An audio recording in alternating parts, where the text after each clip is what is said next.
მეკავეს ფაქტიურად ქროს მკვლელობის გამო. ანუ მე მკვლელობა არ ჩამიდენია. მაგრამ დამიკავეს და გამწევნა ახლა როგორც წელანაკ იხსენეთ ხელთაც შემეხო მეღიერებინა ის საქმე რაც არ ჩამიდენია. 23 წლის ნინო ერთი თვის ფეხმძიმე იყო, როდესაც მეუღლის მკვლელობის ბრალდებით დააკავეს. ის ახლა სასჯელს 9 თვის შულთან ერთად ქალთა მეხუთე დაწესებულებაში დედათა და ბავშვთა საცხოვრებელში იხდის. ნინო ამბობს, რომ კარგი საცხოვრებელი პირობების მიუხედავად ის შულთან ერთად ციხის კედლების დატოვებაზე ოცნებობს. თავისუფლებაზე გასვლას მოუთმელად ნინოსთან ერთად კიდევ 5 მსჯავრდებული ქალი ელოდება, რომლებიც ციხეში 3 წლამდე ბავშვებს ზრდიან. ეს არის ჩემი ოთახი. ეს ჩემი შვილია სინავს.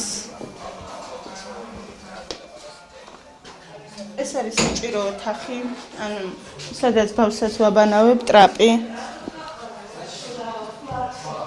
ცხელი წყალი გვაქვს, ჩვეულებრივად. 6-ვე დედა მცირეწლოვან შვილებთან ერთად ცალ-ცალკე ოთახში ცხოვრობს. აქვთ საერთო სამზარეულო და ბავშვთა გასართობი ოთახი, სადაც ყველანი ერთად ტელევიზორის საყურებლად იკრიბებიან. მათ ეზოში გასვლის საშუალებაც აქვთ, სადაც ციხის ადმინისტრაციამ ბავშვებისთვის სპეციალური ადგილი მოაწყო. პატიმარი დედების თქმით, ბავშვების ნაწილს გააზრებული აქვს, რომ ციხეში იზრდებიან. არიან დიდი ბავშვები, რომლებმაც იციან სად არიან. იმიტომ რომ თუნდაც საღამოს შემოწმების დრო რომ მოდის, დადგებიან შემოწმება, ანუ ეგრეთ წოდებული პრავერკა იწყება. ბავშვი თუ დააცემნებს, მეორე ბავშვი ეუბნება სვაბოდა. ეს ძალიან რთულია, იცი, გვეცინება ჩვენ, მაგრამ მეორე მხრივ რო შეხედოთ, ძალიან ცუდია. პრავერკის და სვაბოდის გარდა ბავშვებმა არ იციან არაფერი.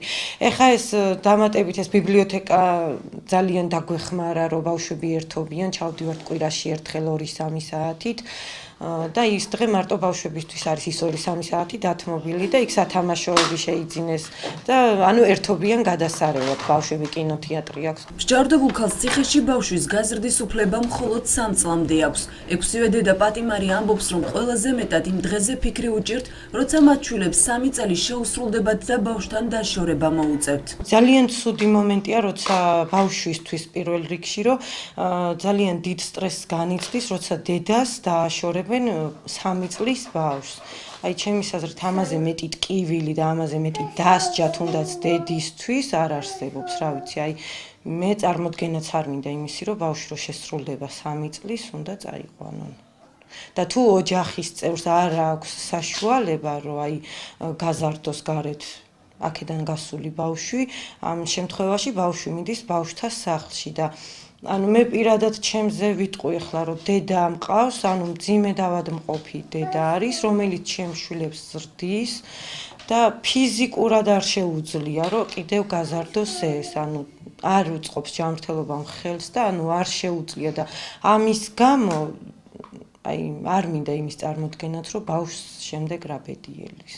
ქალი პატიმრები ერთ-ერთ მთავარ პრობლემად მათთვის საოჯახო პაემნების არ არსებობას ასახელებენ, რის გამოც ოჯახის წევრებთან ხანგრძლივი ურთიერთობის საშუალება არ აქვთ. რამდენიმე კვირის წინ ცნობილი გახდა, რომ სასჯელ აღსრულების ქალთა დაწესებულება, სადაც სასჯელს ამ ეტაპზე 435 ქალი პატიმარი იხდის, რუსთავიდან თბილისში გადმოვა. შესაძლოა ამის შემდეგ საოჯახო პაემნების პრობლემაც მოგვარდეს.